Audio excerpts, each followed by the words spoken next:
Hello po sa inyo mga ka-Jansky, kumusta po kayo? At ngayong araw na ito ay meron na naman po tayong bagong ibabahagi sa inyo na kung saan ito po ay mga simpleng paraan para mas lalo pa maka-attract ng good luck na yan sa saping yaman man o pananalapi. So bago po ang lahat ay nais ko lang po i-promote sa inyo para po sa mga gusto ng mga pampaswerte sa inyong mga negosyo, sa inyong mga trabaho, sa inyong mga career, o kung kayo po ay mahiling maglaro ng anumang uri ng sugal, meron po tayong pampaswerte dyan. Para po sa mga interesado ay mag-PM naman po kayo sa akin. So para po kayo po ay lapitan ng swerte, kayo po ay bubinasin, lalo po kung may po ay mga negosyo or kung kayo po ay talagang alam nyo naman na kayo po ay nagsusumikap sa buhay, kayo naman po ay hindi tamad pero bakit tila kailapusin ng swerte. Piling nyo po kayo po ay kinakapitan ng mga kamalasan na yan, marami po mga negative energy. So pwede nyo pong gawin, gamit lamang po ang ating munggo at asin. Dahil alam niyo po na ang munggo ay ito po ay parang bilog. Okay, dahil ang bilog ito po ay sumisimbolo ng eternity o walang humpay na swerte ang mapapa sa inyo. Kapag kayo po ay tinapuan ng swerte, hindi na po ito maaagaw ni naman. Tuloy-tuloy na po ang magiging swerte ninyo. At ito naman pong asin, ito po ay napakamainam na alam naman po natin. Marami pong mga negative energy sa paligid. Ito po ay isa sa mainam na pangontra, okay, para maitapoy ang mga kamalasan na yan. So, paano po natin ito gawin? Gawin nyo lang po ito between 6 to 8 a.m. Okay? Ito po yung pinaka-perfect timing. Okay? So, ang gagawin nyo lamang po, kahit mga ilang piraso lamang po ng munggo. Okay? Ito pong munggo ay bago nyo po ito isaboy sa inyong mga lupa or meron po kayong mga garden, pero nyo po itong isaboy sa meron po kayong mga favorite na mga halaman na mga tanim. Doon nyo po siya itapon. Okay? So, bago nyo po siya itapon doon, ay pwede nyo po itong dasalan, bulungan nyo po ito ng inyong mga kahilingan, okay? Kung ano po ang inyong mga wishes. So, ibulong nyo lamang po ito doon mga ka-chance. Kaya pagkatapos maging positibo, i-claim, i-affirm nyo na po sa inyong sarili ang mga swerteng darating na ito. Sampitin nyo lamang po yung ating mantra. Thank you, universe. Now, I'm ready to receive the blessings.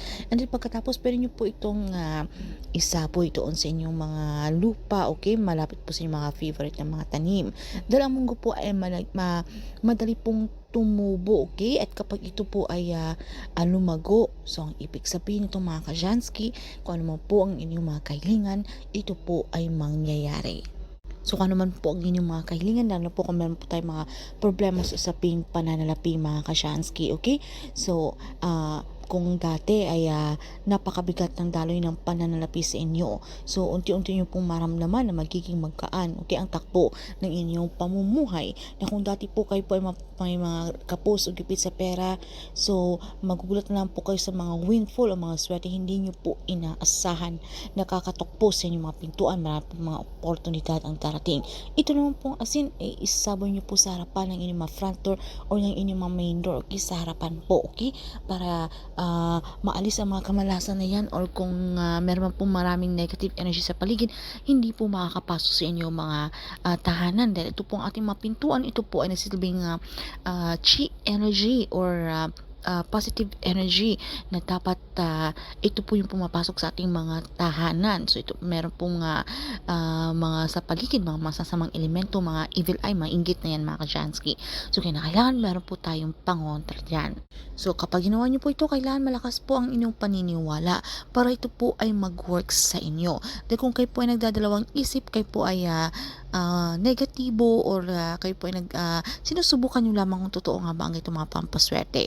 So yun na po, subukan, masasayang lamang po ang inyong oras para lamang po ito sa mga taong merong 100% sure na sure talaga na ito po ay mangyayari. And syempre mga ka-Jansky, sabayan nyo rin po ito ng action. Of course, pagpaplanong gagawin, patuloy pa rin po tayong magsumikap. Dapat wag po tayong hayaan ng isang araw na wala po tayong ginagawa.